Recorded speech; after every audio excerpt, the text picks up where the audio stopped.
Good evening, everyone. Yes. We are so happy to meet once again. Tonight we shall pray, then we share the word.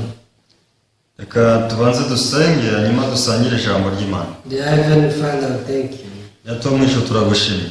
Father God, we thank you because of your love.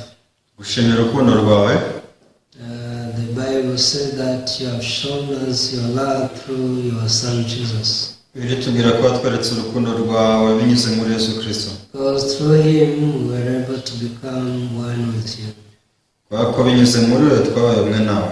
And now we have reason to be thankful. Because you made us righteous and you made us your sons and daughters. So tonight we are going to share your word. Allow us also to receive your word as it is. Allow us to deny our thoughts, because always our thoughts are different from your word. May you guide our time from the beginning up to the end. In the name of Jesus I pray. Amen. We shall read Romans chapter 5 from verse 1 through verse 11.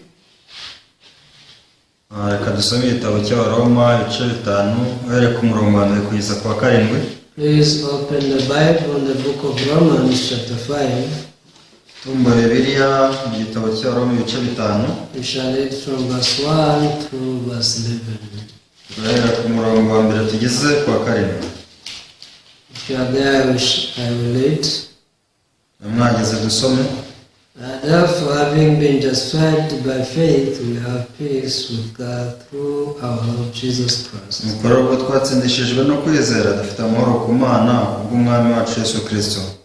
Through whom also we have access by faith into this grace in which we stand and rejoice in hope of the glory of God.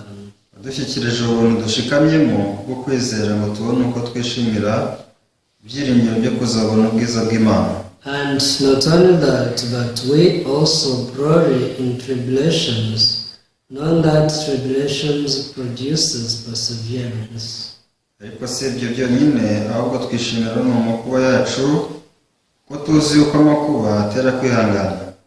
And perseverance, character, and character, hope.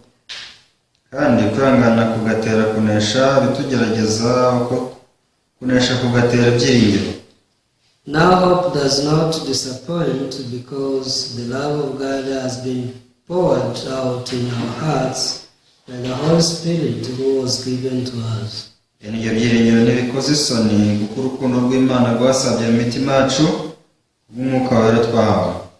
For when you were still without strength, in due time Christ died for the ungodly.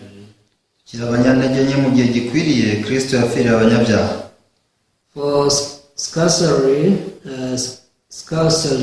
for a righteous man will one die, yet perhaps for a good man someone would even dare to die.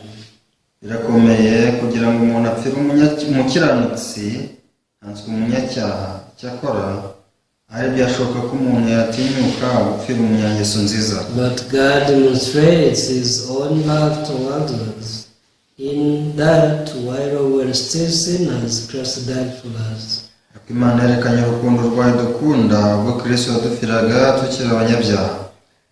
Much more then, having now been justified by his blood, we shall be saved from wrath through him.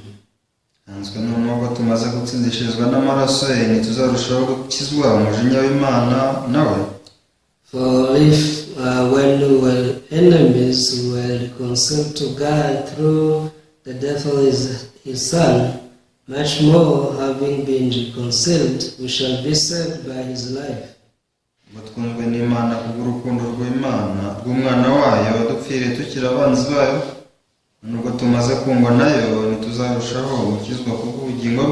And not only that, but we also rejoice in God through our Lord Jesus class, through whom we have now received the reconciliation. Basibye gusa ahubwo twishimira Imana umwami wacu Yesu Kristo kiduhesha kuzura nayo na bugingo n'ubu. Yes, so I've read up to verse 11. Yeje ku murongo wa 11. There's a hymn song which says that Jesus made us his brothers and sisters. Indirimbo itubwira ngo Yesu yatugize abavandimwe. Yes, and because Jesus died for our sins, Kuko Yesu yapfira ibyaha byacu, he made us righteous, in other words. yatugize abakiranutsi. There was no way we could be the sons and daughters of God, Ubundi buryo twari guhindukamo abana b'Imana. because God is holy, Kuko Imana irera, but human being is very evil. kandi umuntu we ni mubi gusa. Our hearts, the Bible says that it is only evil forever. Biravuga ngo imitima yacu iranduye n'imibi kugeza iteka. Even when you have good thoughts, the Bible says that its intention is also bad. Rwose niyo dufite ibitekerezo byiza ku bwacu, ariko icyo bigambiriye si cyiza. Yes, sometimes you may have good thoughts, Rimwe na rimwe ushobora kuba ufite ibitekerezo bizima, but because of its origin or its resources, it is also bad. ariko bitewe n'aho bituruka usanga ari bibi. Anyways, God showed us His love, Ari yose Imana itweretse urukundo rwayo, and now we have peace with God. niyo mpamvu dufite amahoro ku Mana. And who did this? Ninde wabikoze? Actually, Jesus did it. Ni Yesu wabikoze. When you read the book of Ephesians chapter 2 verse 14, Dusomye igitabo cya Efeso ibice 2:14, the Bible says that Jesus is our peace, biravuga ngo Yesu ni amahoro yacu, because He made those who were two to become one. kuko yahinduye babiri kuba umwe. So we are so grateful to the Lord who made us His children. Rero turashima Imana yaduhinduye abana bayo, But not many people know this truth. ariko si abantu benshi bazi uko kuri. That's why whenever we get this chance, we can't help but to preach the gospel. Niyo mpamvu igihe cyose tubonye amahirwe nk'aya nta kindi usibye kubwiriza ubutumwa bwiza. We want to speak about this truth until Jesus comes back. Bashaka kuvuga ukuri kugeza ubwo Yesu azagarukira. Because Jesus has given us the mission Kuko Yesu yaduhaye umurimo, just to preach about the forgiveness of sins. mubwirize byo kubabarirwa ibyaha. Some days back, I was fellowshipping with one person, N'isi ishize hari umuntu twaganiraga, and I told her God has given us one mission, ndamubwira nti Imana yaduhaye umurimo umwe, just to preach about the forgiveness of sin kubwiriza iby'imbabazi z'ibyaha and about repentance. ndetse no kwihana. And the reason why I don't tell people to ask forgiveness of sins, Impamvu tutabwira abantu ngo musabe imbabazi z'ibyaha, it's because God has given them the forgiveness of their sins. nuko Imana yamaze kubabarira ibyaha byabo. So all they need is just to receive it. Rero icyo bakeneye ni ukubyakira gusa. But false preachers, they tell people, they preach people to ask forgiveness. Akabwiriza inyuma babwira abantu ngo nibake imbabazi z'ibyaha byabo. So for so many years we were deceived by Satan, Mu myaka myinshi yashize twahoze dushwa na Satani, and we thought that this is the way to believe in God. akabwira tubone ubwo buryo bwo kwizera Imana, This is the way to be humble before God. ati nibwo buryo bwo guca bugufi imbere y'Imana. But it is not true. Ako si ukuri. Being humble before God is just accepting His word as it is. Kuba uciye bugufi imbere y'Imana ni igihe wakira ijambo ryawe nk'uko riri. So if God says that your thoughts are only evil, Imana ikubwiye ngo ibitekerezo byawe ni bibi gusa, you have to say, yes, God, my thoughts are only evil because you say so. ukwiye kubyakira ati yego Mana ibitekerezo byanjye ni bibi kubera ko ari kuvuze. Even if we don't understand the heart of God, Nubwo twaba tutumva umutima w'Imana, even if we cannot comprehend His wisdom, nubwo rwose tutakumva iby'ubwenge bwayo, but we need to believe in God. ariko dukeneye kwizera Imana. We don't understand God, but we believe in God. Ntabwo twumva Imana ariko turayizera. So God is the one who said that the intention of our thoughts is only evil. Imana yavuze ngo ibyo imitima yacu igambira byose ni bibi. But so many people, they think, no, it's not true. usanga abantu bamwe bavuga ngo siko bimeze. I also have good thoughts. Nanjye ngira ibitekerezo byiza. When Jesus came down to this world, ariko Yesu yazaga mu isi, he preached this gospel. yabwirije ubutumwa bwiza. When you read Mark chapter 7, usomye igitabo cya Mariko ibice 7, you can see how Jesus preached about our hearts. ushobora kubona uburyo Yesu yabwirije imitima yacu. What was the preaching or the sermon of Jesus about our hearts? ese Yesu yabwirije ngo iki ku bijyanye n'imitima yacu? Let's read some verses in Mark chapter 7. Reka turebe mu gitabo cya Mariko ibice 7. Mark chapter 7, you can read verse 20 through verse 23. Mariko ibice 7 uhereye ku murongo wa 20 ugera ku 23.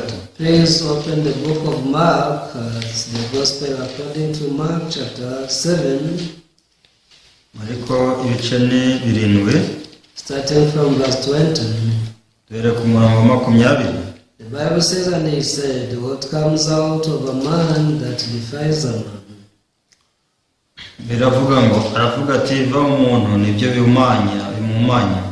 For from within, out of the heart of men, proceed evil thoughts, adulteries, fornications, murders, Ubwo mu mitima y'abantu havamo imigambi mibi, guheta no gusambana,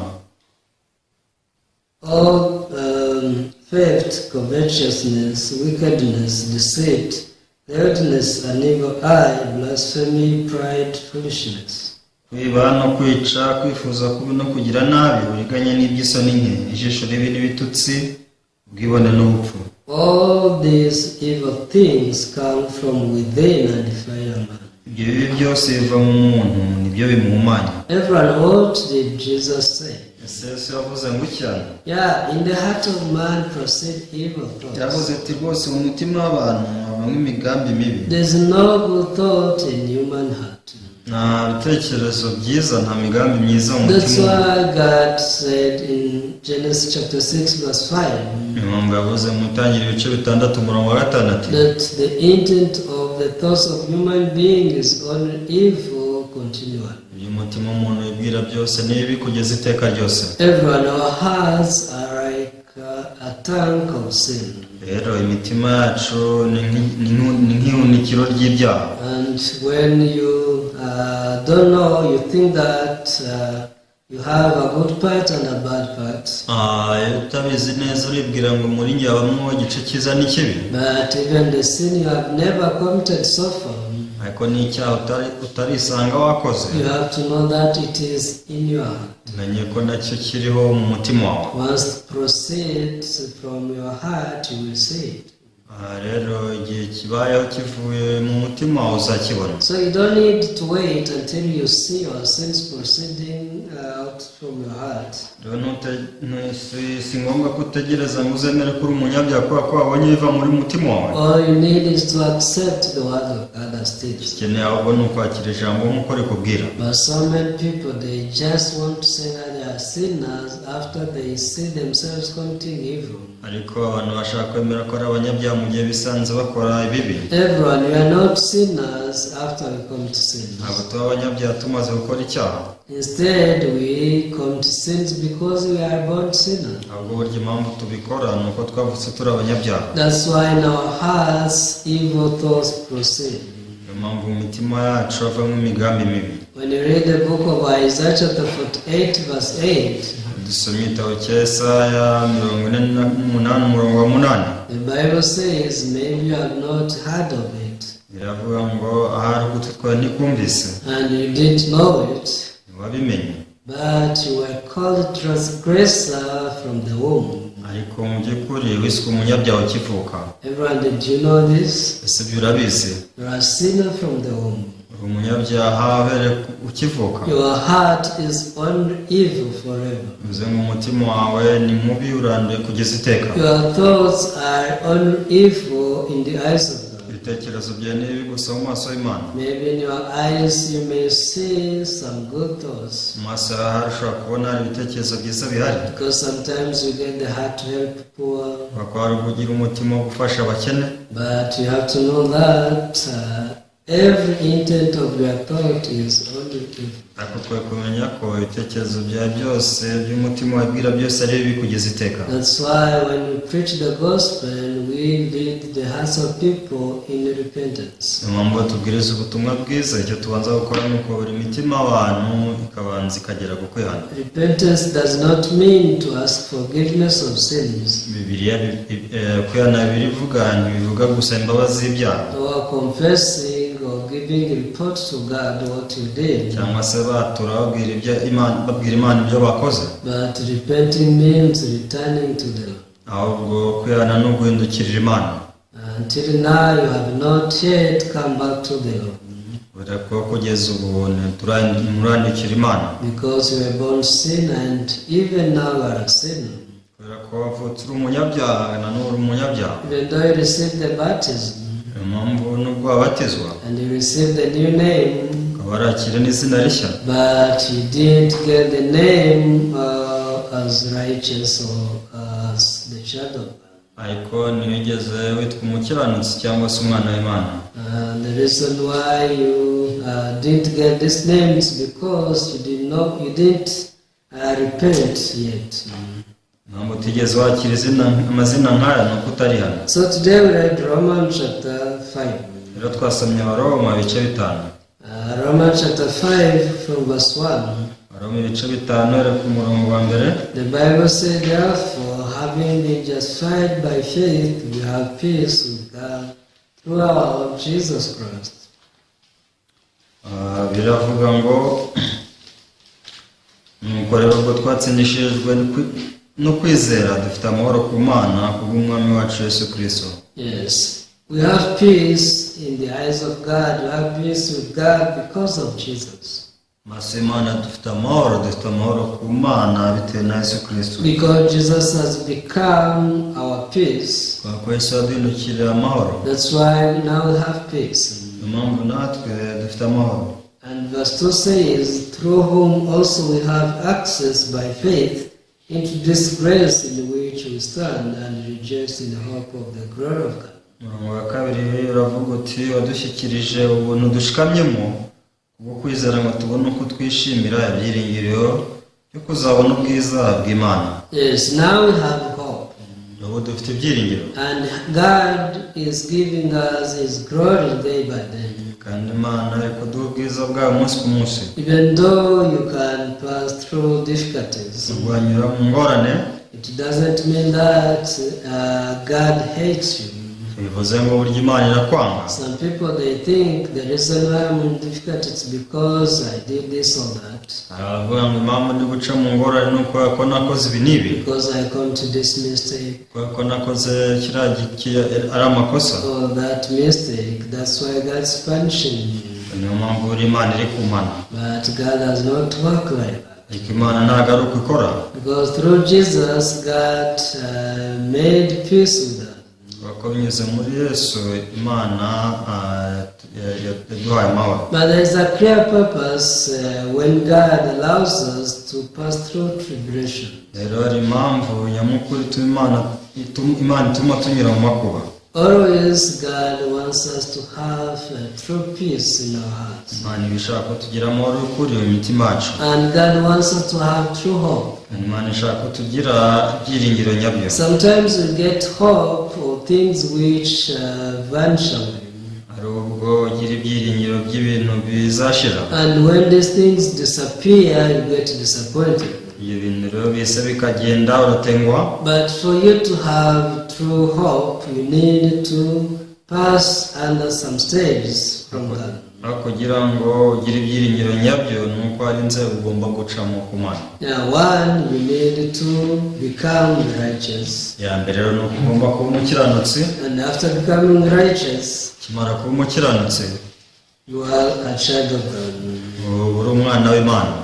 And what does the Bible say about righteous people? Ese ni iki Bibiliya ivuga ku bijyanye n'umukiranutsi? When you read the book of Psalms, Usomye igitabo cya Zaburi, Psalm chapter 34, Zaburi ya 34, here is what God spoke about righteous people.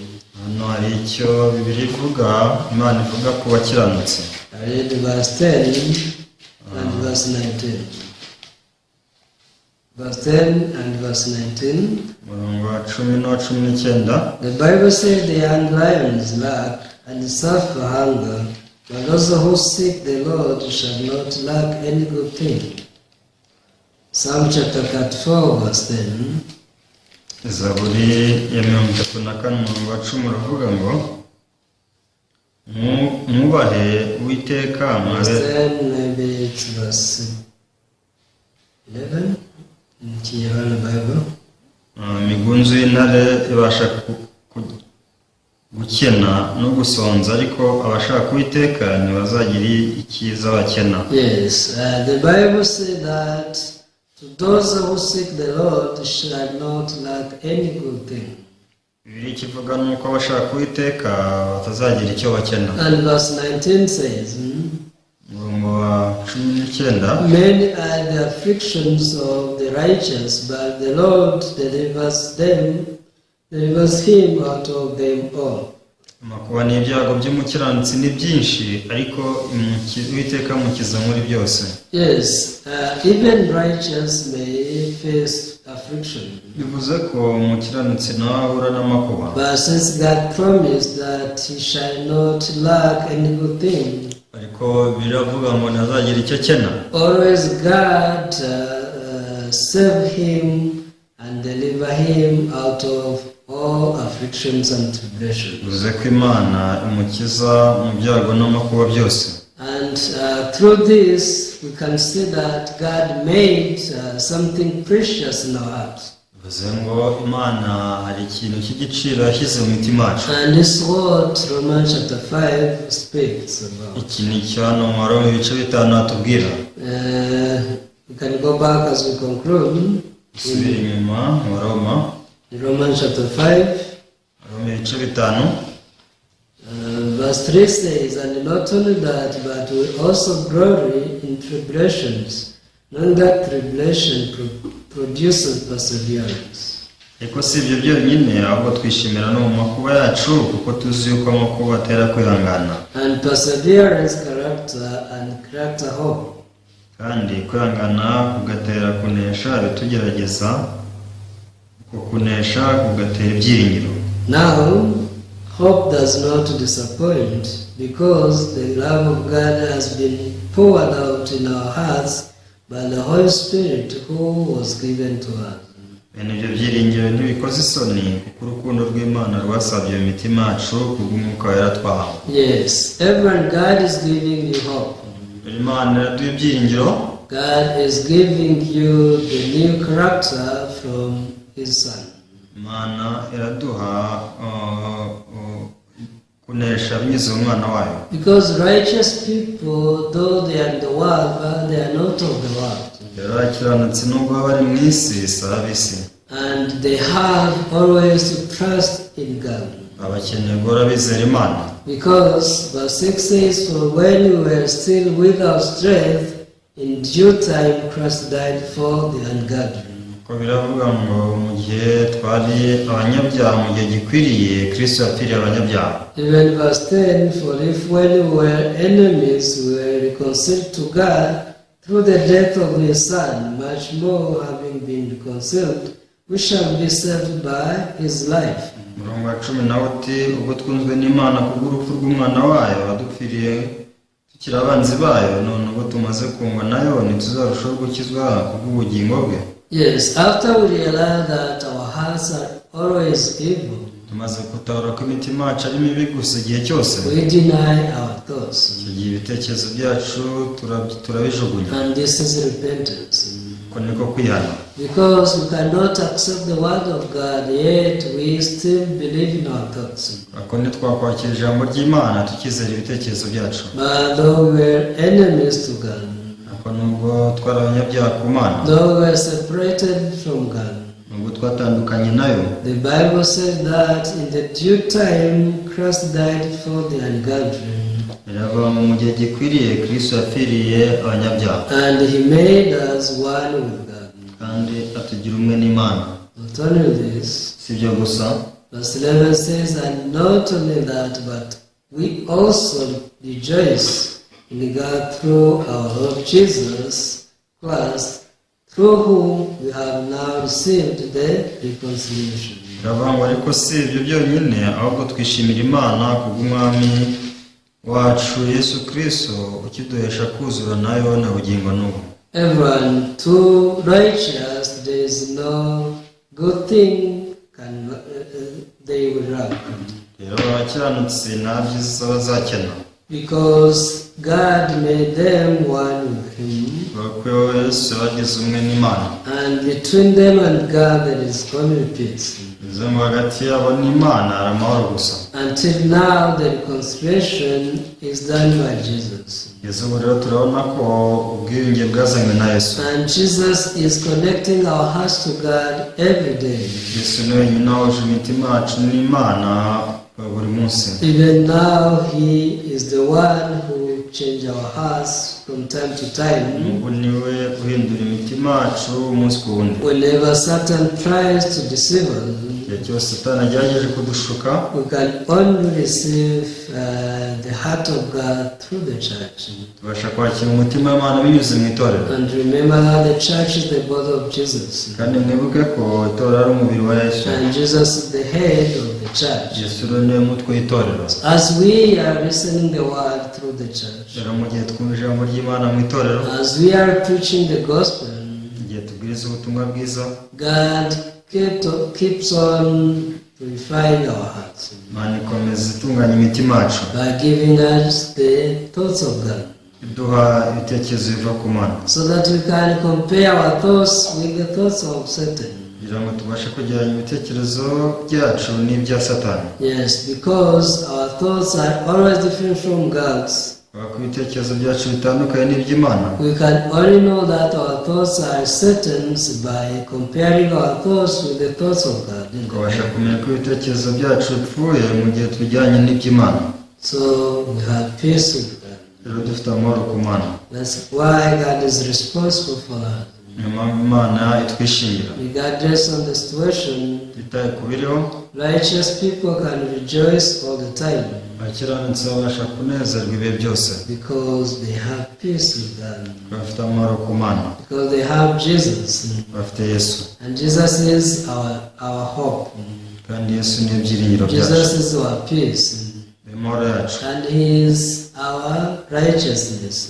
kandi niyo gukiranuka kwacu. That's why we say that we are as whole as Jesus. niyo mpamvu tuvuga ko twera nka Yesu.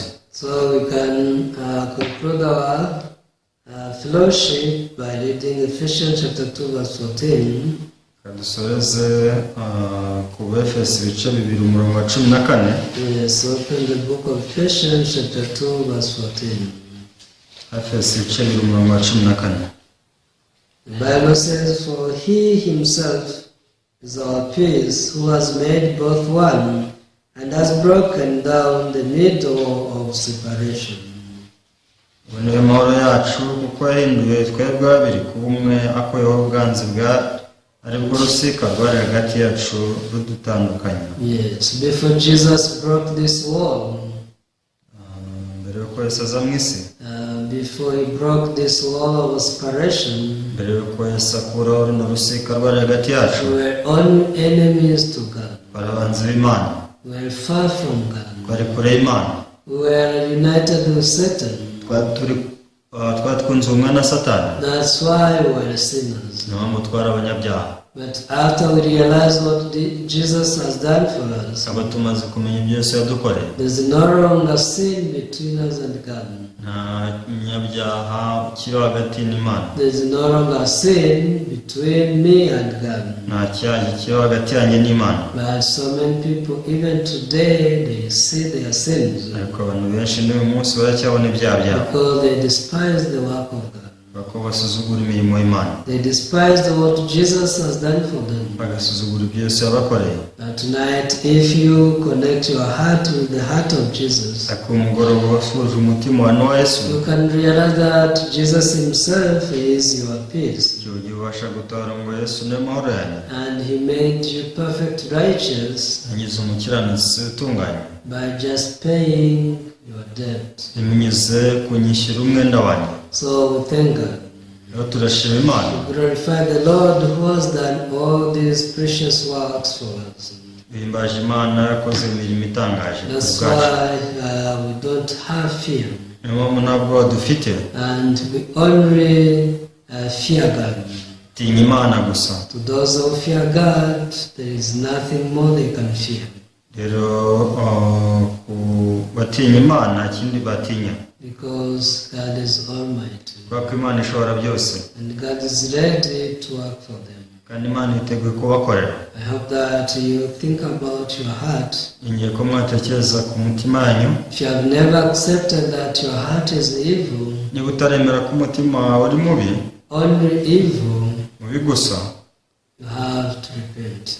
ukeneye kwihana Because through repentance is acknowledging your true figure before God. kubana nyako ni ugutahura ishusho yawe uri imbere y'Imana And once you discover your true figure, you can deny yourself very easily. uramutse umenya ishusho yawe nyayo wakwiyanga byanze bikunze And that's when you can accept the word of God as it is. igihe nibwo wakwakira ijambo ry'Imana mukorere When God said that He made you perfect, Imana niwe ukubwiye ngo yaragutunganije if you have denied your thought easily, you say that I am perfect.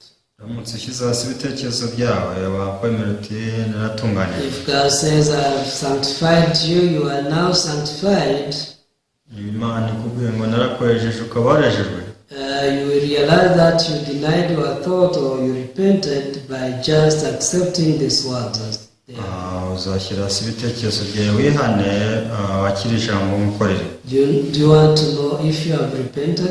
ushaka kumenya ko wihanye Just check your heart. genzura umutima wawe The Bible says that your thoughts are only evil. Do you agree?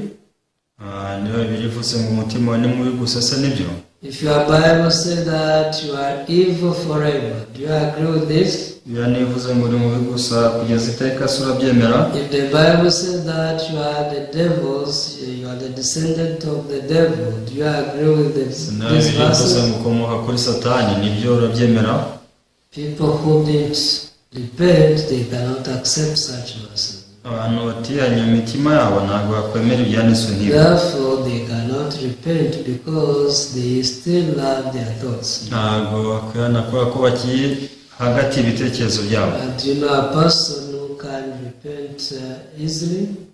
hasize umuntu wakwihana byoroshye Yeah, the person who discovered the true figure of himself, umuntu watawe ishusho ye neza he can deny himself very easily.